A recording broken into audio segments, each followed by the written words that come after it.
Hola, buenas tardes. Mi nombre es Jesús Alejandro Martínez Ortega. Yo les voy a platicar un poco de la mecánica de rocas. Comenzaré dándoles una breve introducción de lo que es el desarrollo de la ingeniería de rocas. La mecánica de rocas no es una disciplina moderna de la ingeniería. Hay evidencia de que en 1773 Coulomb incluyó resultados de pruebas en rocas de Burdeos en un artículo presentado ante la Academia Francesa de París. El desarrollo formal de la mecánica de rocas como disciplina de la ingeniería por derecho data de a principios de la década de 1960. La mecánica de rocas se ha convertido en un tema maduro que se basa en la sólida base de la geología y mecánica de ingeniería. Vamos a definir un poco de conceptos. Hablaremos de lo que son los estallidos de roca. Los estallidos de roca son fallas explosivas de las rocas que ocurren cuando se inducen concentraciones de tensiones muy altas alrededor de las aberturas subterráneas. Una característica de casi todos los estallidos de rocas es que ocurren en rocas frágiles y sometidas a grandes esfuerzos. La presencia de las explosiones de roca se puede abordar mediante la teoría de la elasticidad. El uso de la teoría elástica para el estudio de los problemas de la mecánica de rocas fue particularmente fuerte en el mundo de habla inglesa y tenía tanto ventajas como desventajas. Entre sus ventajas está la tremenda concentración de esfuerzos en este enfoque, ya que dio resultado a avances que podían no haberse producido si el enfoque hubiera sido más general. Pero su desventaja es que ignoró el papel fundamental de las características estructurales. Ahora bien, entremos un poco más de lleno al tema. ¿Cuándo es aceptable un diseño de ingeniería de rocas? Pues no existen reglas universales simples de aceptabilidad ni factores estándares de seguridad que se puedan utilizar para garantizar que una estructura de rocas sea segura y que funcione adecuadamente. Puesto que cada diseño es único y la aceptabilidad de la estructura debe considerarse en términos del conjunto particular de circunstancias, es decir, los tipos de rocas, las cargas de diseño y los usos finales para los que esté destinado el proyecto. La responsabilidad del ingeniero geotécnico es encontrar una solución segura y económica, que además sea compatible con todas las limitaciones que se aplican en el proyecto. Esta solución deberá basarse en un juicio de ingeniería. Este deberá ser guiado por estudios prácticos y teóricos, como los análisis de estabilidad o la deformación. Les presentaré unas diapositivas con los principales problemas, son problemas típicos con sus parámetros críticos y los métodos de análisis que se emplean. Y pues empezaré con lo que se llama deslizamiento de tierra. Sus principales problemáticas son la falla compleja a lo largo de una superficie de falla. Esta es circular o casi circular. Implican deslizamientos en fallas y otras características estructurales, como lo es la falla del material intacto. Los parámetros críticos son la presencia de fallas regionales, la resistencia al corte de materiales a lo largo de la superficie de falla, su distribución de agua subterránea en la pendiente, particularmente en respuesta a la lluvia o al sumergir la base de la pendiente. También hay que considerar la carga sísmica potencial. Los métodos de límite de equilibrio que permiten superficies de falla no circulares como se pueden utilizar para estimar cambios en el factor de seguridad, como resultado de cambios en el drenaje o en el perfil de la pendiente. Se pueden utilizar métodos numéricos como el análisis de elementos finitos o elementos discretos para investigar el mecanismo de falla y la historia del desplazamiento de la pendiente. Ahora bien, el suelo o pendientes rocosas muy articuladas, entre sus problemáticas está la falla circular a lo largo de la superficie. Esto se presenta en forma de cuchara a través del suelo o masas rocosas muy articuladas. Es importante considerar la altura y el ángulo de la cara del talud, la resistencia al corte de los materiales a lo largo de la superficie de falla. Del mismo modo, hay que tener en cuenta la distribución de agua subterránea en la pendiente, la carga potencial superficial o sísmica. Los métodos bidimensionales de equilibrio límite, que incluyen la búsqueda automática de la superficie de falla crítica, se utilizan para estudios paramétricos del factor de seguridad. Los análisis de probabilidad, los análisis de equilibrio tridimensional o los análisis numéricos de esfuerzo se utilizan ocasionalmente para investigar problemas de pendientes inusuales. Para las pendientes rocosas articuladas, el deslizamiento plano o en cuña sobre una característica estructural o a lo largo de la línea de intersección de dos características estructurales es de los principales problemas. Tenemos que considerar la altura, el ángulo y la orientación de la pendiente, la inmersión del golpe de características estructurales, la distribución del agua subterránea en pendiente, la carga sísmica potencial, la secuencia de excavación e instalación del soporte. Los análisis de equilibrio límite que determinan los modos de deslizamiento tridimensionales se utilizan para estudios paramétricos sobre el factor de seguridad. Los análisis de probabilidad de falla basados en la distribución de las orientaciones estructurales y la resistencia al corte son útiles para algunas aplicaciones. Hablemos ahora de las pendientes rocosas articuladas verticalmente. El derrumbamiento de las columnas separadas del macizo rocoso por características estructurales de inmersión pronunciada que son paralelas o casi paralelas a la cara del talud es la principal problemática que se presenta en estas estructuras. Es necesario considerar la altura, el ángulo y orientación de la pendiente, la inmersión y golpe de características estructurales, la distribución del agua subterránea en pendiente, así como la carga sísmica potencial. Los análisis brutos de equilibrio límite de los modelos de bloques simplificados son útiles para estimar posibles derrumbes y deslizamientos.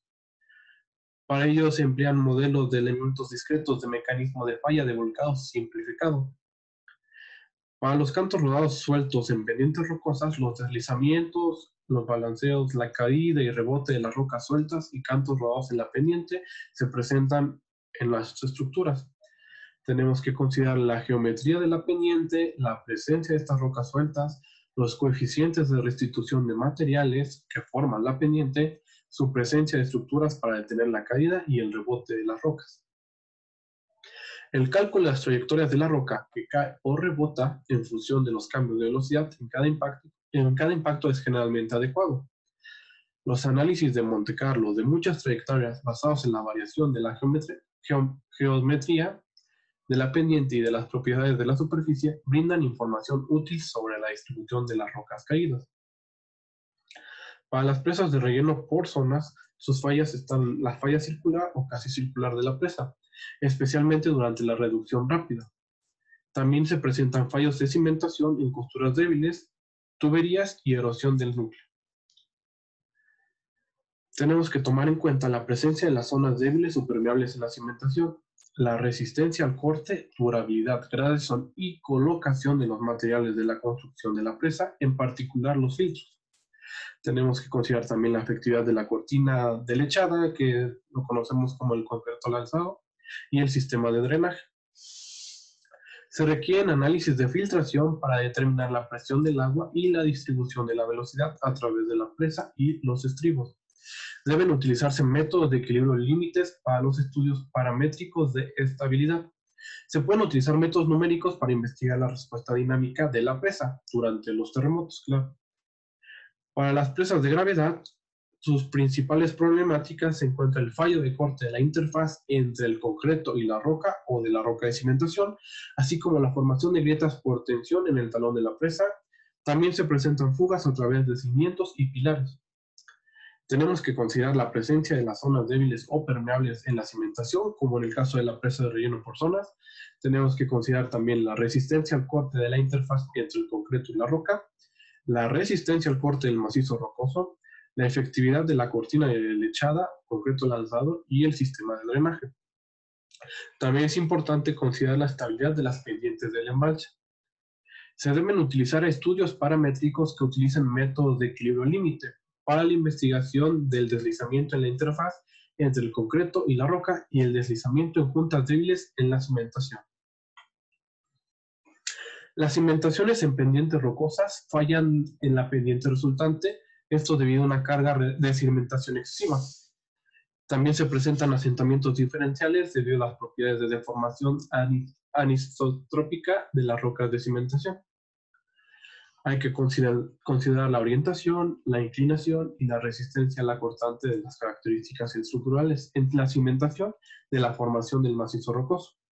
Tenemos que considerar la presencia de las capas inclinadas con propiedades de deformación que son significativamente diferentes, así como la distribución de las aguas subterráneas en la pendiente.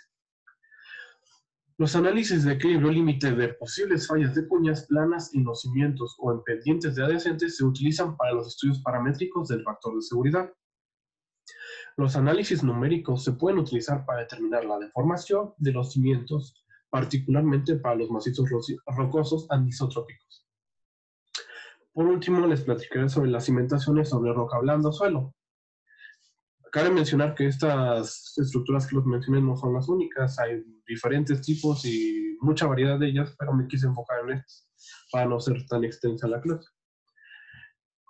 Para las cimentaciones sobre roca blanda o suelo, hay que considerar la falla de la capacidad portante resultante de la falla por corte de suelos o rocas débiles debajo de la losa de cimentación.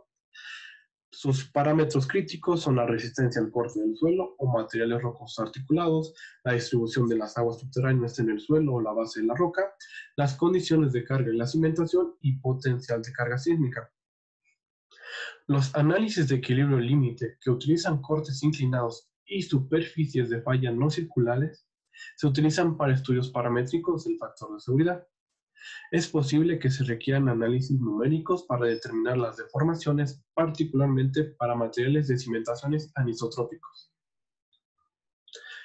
Pudieron notar que se menciona mucho de lo que se llama el factor de seguridad. Y pues el valor de seguridad, el factor de seguridad es muy importante. Es un valor numérico que se elige para un diseño en particular y depende del nivel de confianza que el diseñador tiene en los parámetros de resistencia al corte, las presiones de agua subterránea, la ubicación de la superficie crítica de falla y la magnitud de las fuerzas impulsoras externas que actúan sobre la estructura. Típicamente para los diseños de seguridad se oscilan de 1.3 a 1.5. Ahora bien, hablaremos de lo que es la clasificación del macizo rocoso. Cuando disponemos de muy poca información detallada sobre el macizo rocoso y las características hidrológicas y de tensión, es posible que usemos un esquema de clasificación del mismo, pues puede ser muy benéfico para nosotros.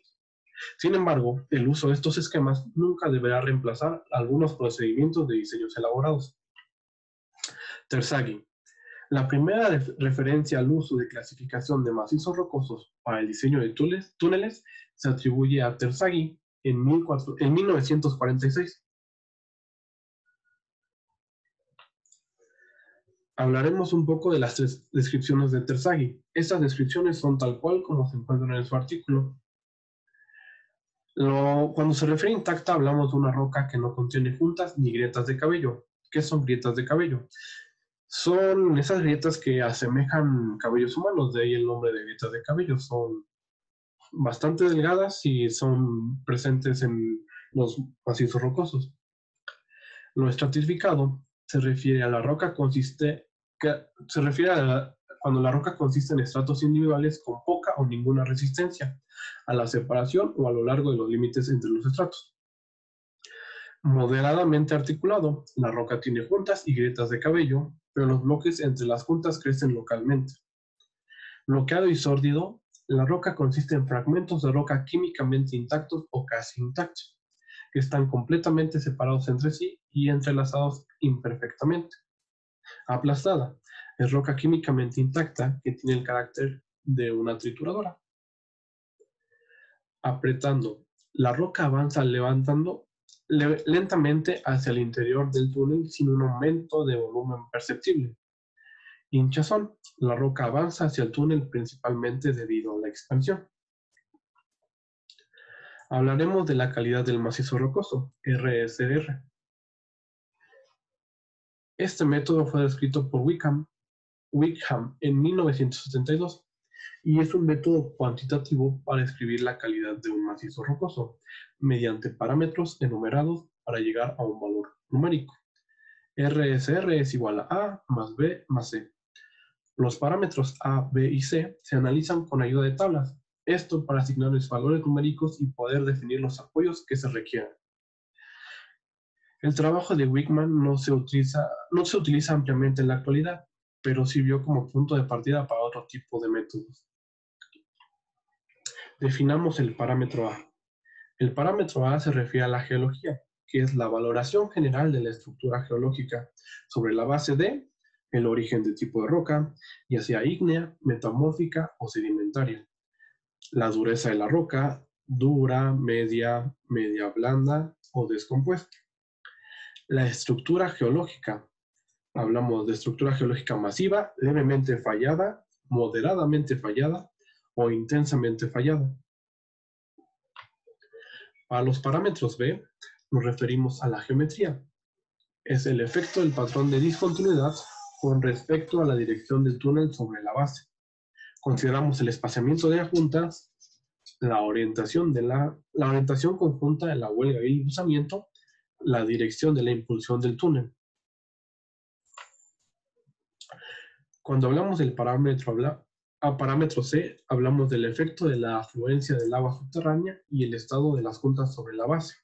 Hay que considerar la calidad general del macizo rocoso sobre la base A y B combinados. Tenemos que considerar el parámetro correspondiente de A y B. Los estados de articulaciones puede ser bueno, regular, malo. La cantidad de entrada de agua, esta se considera por galones por minuto por 100 pies de túnel. Bueno, ya hablamos del RSR, ahora les platicaré un poco de la clasificación geomecánica, la RMR. Iniawski en 1976 publicó los detalles de una clasificación de macizos rocosos denominada clasificación geomecánica. Este sistema se ha ido perfeccionando y esta clasificación se divide en 6 parámetros. Estos son los parámetros de clasificación. Se clasifica por resistencia a la compresión uniaxial del material rocoso, la designación de la calidad de la roca, el espaciado de discontinuidades, el estado de las discontinuidades, las condiciones del agua subterránea y la orientación de discontinuidades. Al aplicar este sistema de clasificación, el macizo rocoso se divide en varias regiones estructurales. Cada región se clasifica por separado. En esta tabla podemos observar los parámetros que ya mencioné, donde se les asignan un rango de valores. Tenemos los parámetros para la fuerza uniaxial, para el espacio de discontinuidades, el núcleo de perforación, que es la calidad RQD, la condición de las discontinuidades, y aquí podemos continuar con los ajustes, los ajustes que se le dan para tener estos valores. Otro método es el índice de calidad de los túneles de roca, denominado como Q. Barton del Instituto Geotécnico de Noruega propuso en 1974 el índice de calidad de los túneles de roca para determinar las características del macizo rocoso y los requisitos de soporte del túnel. Los valores numéricos de este índice varían en una escala logarítmica de 0.001 a un máximo de 1000. Este método se define mediante la siguiente expresión. Q es igual a RQD sobre JN por JR sobre JA por JW sobre SRF, donde RQ es la designación de la calidad de roca, JN es el número de conjunto de juntas, JR es el número de rugosidad de la junta, JA es el número de la alteración de la junta, JW es el factor de reducción de agua conjunta y SRF es el factor de reducción de estrés. Separemos la fórmula en cocientes. El cociente de RQD sobre JN representa la estructura del macizo rocoso. Es una medida bruta del tamaño del bloque o partícula. JR sobre JA representa las características de rugosidad y fricción de las paredes de la junta o materiales de relleno. Y JW sobre SRF lo tendremos que separar en los dos parámetros. SRF es una medida de cargas de aflojamiento en el caso de una excavación a través de la zona de corte y roca que contiene arcilla. También es la tensión de la roca en roca competente y cargas de compresión en rocas plásticas incompetentes. Las rocas incompetentes son las rocas blandas. El parámetro JW es una medida de la presión del agua. Entonces, la calidad del túnel de la roca se puede considerar ahora como una función de solo 3 parámetros: el tamaño del bloque, la resistencia al corte entre bloques y el estrés activo. Estas dos últimas clasificaciones que mencioné, de macizos rocosos, la de Wieniawski y la de Barton, son las más utilizadas, puesto que ambos incorporan parámetros geológicos, geométricos y de diseño, para obtener un valor cuantitativo de la calidad del macizo rocoso. R, M, R y Q son muy similares gracias a los parámetros idénticos o muy similares que utilizan en los cálculos finales de la calidad del macizo rocoso. Solo se diferencian en las ponderaciones otorgadas a dichos parámetros similares. Y pues esto sería todo por el momento. La verdad, la mecánica de rocas es un tema muy vasto y por la duración de la sesión actual solamente pude tocar la superficie de lo que es este tema. Espero haya sido de su agrado y muchas gracias.